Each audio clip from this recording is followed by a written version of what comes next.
ಗೃಹಲಕ್ಷ್ಮಿ ಫಲಾನುಭವಿಗಳಿಗೆ ಭಾರಿ ಮೊತ್ತದ ಸಾಲ ಸೌಲಭ್ಯಗಳನ್ನು ಸರ್ಕಾರದ ವತಿಯಿಂದಲೇ ಆರಂಭಿಸುವ ಗೃಹಲಕ್ಷ್ಮಿ ಬ್ಯಾಂಕ್ ಆರಂಭಕ್ಕೆ ರಾಜ್ಯ ಸರ್ಕಾರ ಸಮ್ಮತಿ ಸೂಚಿಸಿದೆ.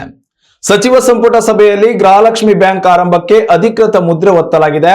ಬ್ಯಾಂಕ್ಗೆ ನೋಂದಣಿ ಮಾಡಿಕೊಳ್ಳುವ ಮಹಿಳೆಯರಿಗೆ ಪ್ರತಿ ತಿಂಗಳು ಬರುವ 2,000 ರೂಪಾಯಿ ಪೈಕಿ 1,800 ರೂಪಾಯಿ ಖಾತೆಗೆ ಜಮಾ ಆಗಲಿದ್ದು, 200 ರೂಪಾಯಿ ಬ್ಯಾಂಕ್ನಲ್ಲಿ ಠೇವಣಿ ಇರಲಿದೆ.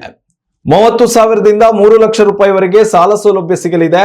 ಗೃಹಲಕ್ಷ್ಮಿ ಫಲಾನುಭವಿಗಳಿಗೆಂದೇ ಆರಂಭಗೊಳ್ಳುತ್ತಿರುವ ಈ ಪ್ರತ್ಯೇಕ ಸಹಕಾರಿ ಸಂಘದ ಸದಸ್ಯರಾಗಲು ಮೊದಲು 1,250 ರೂಪಾಯಿ ಠೇವಣಿ ಇಡಬೇಕಿದೆ.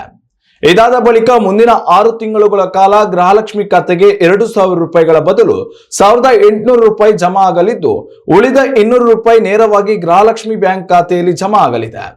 6 ತಿಂಗಳುಗಳ ಬಳಿಕ ಯಜಮಾನಿಯರು ಸಾಲಕ್ಕಾಗಿ ಅರ್ಜಿ ಸಲ್ಲಿಕೆ ಮಾಡಬಹುದಾಗಿದೆ. ಸಾಲ ಪಡೆಯುವ ಪ್ರಕ್ರಿಯೆಯನ್ನ ಸರಳೀಕೃತಗೊಳಿಸಲಾಗಿದ್ದು, ಮಹಿಳೆಯರಿಗೆ ಹೆಚ್ಚಿನ ದಾಖಲೆಗಳನ್ನು ಸಲ್ಲಿಸುವ ಅವಶ್ಯಕತೆ ಇರುವುದಿಲ್ಲ.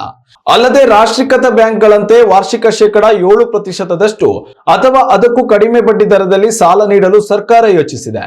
ಈ ಸಾಲ ಪಡೆಯಲು ಯಾವುದೇ ಜಾಮೀನು ಅಥವಾ ಶ್ಯೂರಿಟಿ ನೀಡುವ ಅವಶ್ಯಕತೆ ಇರುವುದಿಲ್ಲ.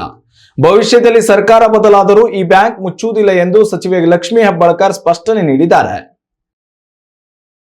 ಉತ್ತಮ ಸಂಸ್ಕಾರಯುತ ಶಿಕ್ಷಣದೊಂದಿಗೆ VSS English medium CBSE school Udupi Muddur. ನರ್ಸರಿಯಿಂದ 10ನೇ ತರಗತಿವರೆಗೆ ಶಿಕ್ಷಣದ ಜೊತೆಗೆ 5ರಿಂದ 10ನೇ ತರಗತಿವರೆಗಿನ ವಿದ್ಯಾರ್ಥಿನಿಯರಿಗೆ ಉತ್ತಮ ಹಾಸ್ಟೆಲ್ ಸೌಲಭ್ಯವೂ ಇದೆ. ನಿಮ್ಮ ಮಕ್ಕಳ ಪ್ರವೇಶಾತಿಗಾಗಿ ಈ ಸಂಖ್ಯೆಗೆ ಕರೆ ಮಾಡಿ.